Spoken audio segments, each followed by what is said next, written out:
አስቀድማችሁ ይሄን ቪዲዮ ኮፒ ሊንክ አድርጋችሁ እንድታዩት እወዳለሁኝ። የአርሰናል ደጋፊዎች አርሰናልና ኢትዮጵያውያን አትሌቶች አንድ የሆኑ ይመስላሉ። በተለይ ደግሞ በሰሞኑ የዝውውር ጉዳይ ላይ ዘግይቶ የጀመረው አርሰናል ልክ እንደ ኢትዮጵያውያን አትሌቶች ነገሮችን የኋላ ኋላ ለመጨረስ ያሰበ በሚመስል መልኩ ፍጥነቱን ጨምሯል። አርሰናል የቫሌንሺያዊውን የመሃል ተከላካይ ክርስቲያን ሞስኬራ የተሰኘውን ተጫዋች ለማስፈረም እየሰሩ እንደሚገኝ ተገልጿል። ታማኝ የሚባሉ የመረጃ ምንጮች ናቸው ይህንን መረጃ ያጋሩት። ታዲያ የ20 ዓመት የስፔናዊ ወጣት የብሔራዊ ቡድን ተጫዋች ነው ክርስቲያን ሞስኬራ።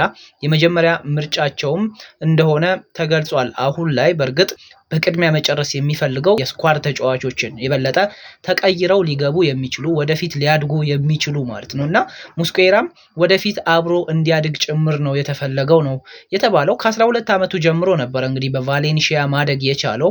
ከ3 ዓመታት በፊት ወደ ዋናው ቡድን በማደግ በ2022 ማለት ነው ግልጋሎትን እየሰጠ ይገኛል።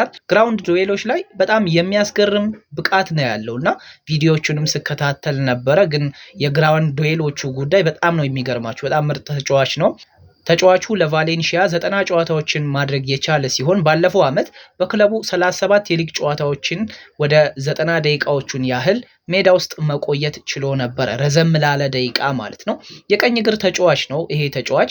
ታዲያ ተክለሰውነቱም ቢሆን ለእንግሊዝ ፕሪሚየር ሊግ እንደው አመቺ እንደሆነ ጭምር ይታወቃል። ቪዲዮዎቹን ስትመለከቱ ሰውነቱ ፈርጠም ያለ ነው። የቡድኑ ቁልፍ ተጫዋች የሆነው ዊሊያም ሳሊባ እና ገብርኤል ማጋሌሽን እንግዲህ የበለጠ ተጠባባቂ ሆኖ እንዲሁ ደግሞ ተፎካካሪም ሆኖ እንዲያገለግል ጭምር ነው እነ ሚካኤል አርቴታ ይህንን ተጫዋች ለማስፈረም የፈለጉት ነው የሚባለው። ከሰሞኑ ይዤላችሁ ስመጣ የነበረው የዣሮል ሃቶ ጉዳይም እንዲሁ እየታየ ነበረ። ነገር ግን አሁን የበለጠ ይህንን ተጫዋች ለማስፈረም አንድሪያ ቤርታ እየሰራ ይገኛል ነው የተባለው። ከዛ ባለፈ ለዚህ ዝውውር ቁልፉ የሆነው ሰው እንደውም አንድሪያ ቤርታ ነው የተባለው።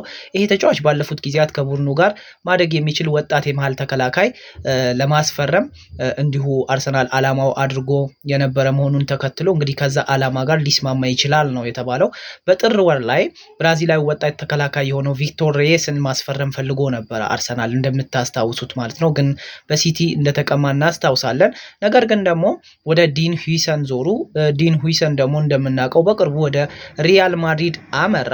ወጣት ተከላካይ ማስፈረም በፈለጉበት ሰዓት በርካታ ተጫዋቾችን ሲያስሱ ነበር አርሰናሎች። አንዱ ክርስቲያን ሞስኬራ ሆኖ ተገኝቷል ማለት ነው። ግን የዣሮል ሃቶ ጉዳይ ደግሞ ከረጅም ጊዜ በፊት ሲያዝ የነበረ ጉዳይ ነው። ለማንኛውም እንግዲህ አሁን ላይ በድርድር ላይ እንደሚገኙ ተጫዋቹም ወደ አርሰናል መዛወር እንደሚፈልግ ጭምር ፍላጎት እንዳለውም ነው እየተገለጸ ያለው። ታዲያ አርሰናል ክርስቲያን ሞስኬራ በአሰልጣኝነት ሚካኤል አርቴታ ስር አድርጎ የመጀመሪያ ቋሚ ተሰላፊ መሆን ይችላል የሚል እምነትም እንዳላቸው ጭምር ነው የተነገረው። ተጫዋቹ በተጨማሪ ደግሞ እንዲሁ በግራ መሃል ተከላካይና የቀኝ መስመር ተመላላሽ ሆኖ እንዲያገለግላቸውም ይፈልጋሉ። በዚህም ደግሞ ይችልበታል ነው የሚባለው እና ተጫዋቹ ይገርማቸዋል። በተለይ ኳሶችን የሚያስጥልበት መንገድ ታጋይነቱ በጣም አሪፍ ተጫዋች ነው እና በትናንትናው ዕለት ኖርጋርድን አስፈርሟል። ዛሬ ኬፓ አሪዛባላሃን እንዲሁ ሜዲካል ጨርሷል አርሰናል። ከዚህ በኋላ ኦፊሻል ማድረግ ብቻ ነው የሚጠበቅበት የነዚህን ተጫዋቾች። ግን ደግሞ ሞስኬራም እንዲሁ ስምምነቱ ሊፈጸም ይችላል። በጣም ሰፊ እድል አለው ነው እየተባለ የሚገኘው። ለማንኛውም እንደው የተረጋገጠ መረጃ ባይሆንም ግን አንዳንድ ጭምጭምታዎችን ደግሞ እንደምሰማው ያለው ኤቤሪች ኤዜንም አርሰናል ሊያናግረው እንደሆነና በተለይ ደግሞ ተጫዋቹ አረንጓዴ መብራት ለአርሰናል ሊያበራ እንደሚችልም ጭምር ነው እየሰማሁ ያለሁት። ግን የበለጠ በታማኝ በሚባሉ የመረጃ ምንጮች ሳይቀር ሲዘገብ ያኔ እንነጋገርበታለን። ኤቤሪች ኤዜ ብቻ አይደለም እንደ አማራጭ የተያዘው የተባለው ጁሊያን አልቫሬዝንም አርሰናል እየተመለከተው እንዳለ ዛሬ ሲያነሱት ነበር። ኤኒዌይስ ግን እነዚህን ተጫዋቾችም መያዙ አስፈላጊ ነው እና ከሰሞኑ ምናልባት ልንሰማቸው እንችል ይሆናል። ግን የሙስኬራ ጉዳይ ግን ሊጠናቀቅ የሚችል ዝውውር ይመስላል። አርሰናል እንደነ ኖርጋርድ አይነቱን ተጫዋች ትናንትና አስፈርሟል እና እነዚህ ተጫዋቾች የበለጠ ተቀይረው ለመግባት በጣም አሪፍ ናቸው።